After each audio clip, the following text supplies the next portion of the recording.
We live in a time where sin is dressed up as freedom, and sexual immorality is one of Satan's most powerful weapons against the youth. It promises pleasure but ends in pain. It promises love but leads to heartbreak, shame, and often spiritual ruin. Today we'll expose the hidden cost of sexual sin and why God calls young people to purity. From the beginning, God created sex as a holy and beautiful gift within marriage. It was never meant to be used casually or outside of God's design. Unfortunately, sexual immorality, once considered shameful, is now praised in music, movies, and culture. But its consequences haven't changed. Sex was created by God, pure, beautiful, and sacred. But like every other good gift, Satan seeks to twist it into a curse. In 1 Corinthians chapter 6, verse 18, we read, "Flee fornication. Every sin that a man doeth is without the body, but he that committeth fornication sinneth against his own body." You see, impurity of any kind is a sin against the soul. It unfits the one who practices it for association with the pure and holy angels. Indulgence in any unholy practice destroys peace and rest of mind. Sexual sin isn't just a physical act, it's a spiritual wound. What do you think is the enemy's strategy? Well, early corruption. You see, Satan is not waiting for adulthood to tempt people. He targets the young. He floods their minds with lust through music, media, and relationships. It's safe to say that no one in 100 among young men who profess the truth has a true sense of the sinfulness of violating the seventh commandment. Many youth think it is just normal, but what the word normalizes, God often condemns.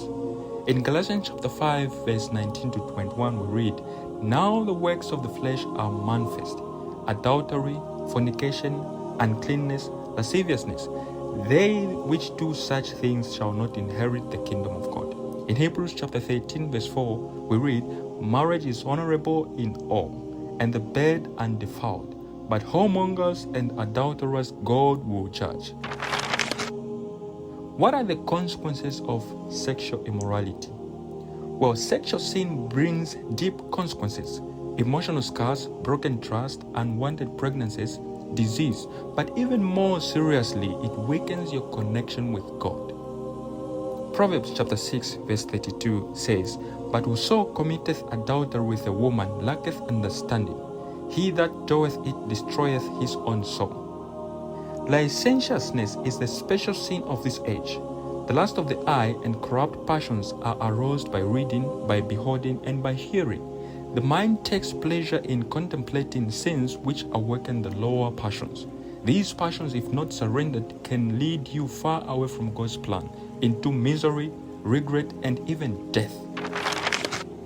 God now calls for young people to come back to purity. So what is God's call? God is calling you to purity and power. But God is not just calling you to purity just to say no to pleasure. He is calling you to say yes to a life of purpose, peace, and power. In 1 Thessalonians chapter 4, verse 3 to 4, we read, "For this is the will of God, even your sanctification, that you should abstain from fornication, that every one of you should know how to possess his vessel in sanctification and honor."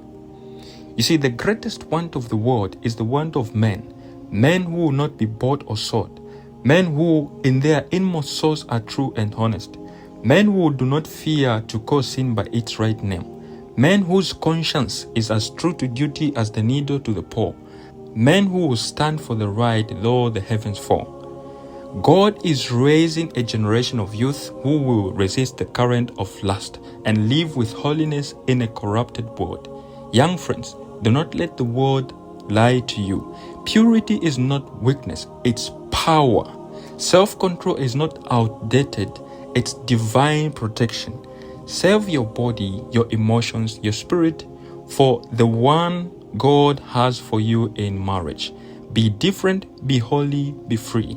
Satan is constantly seeking to divert the minds of our youth.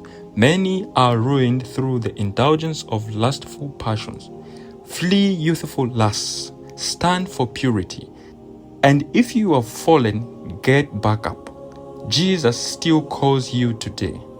If this message spoke to your heart, like, share, and subscribe. Purity is possible, and Jesus is willing to cleanse and restore you.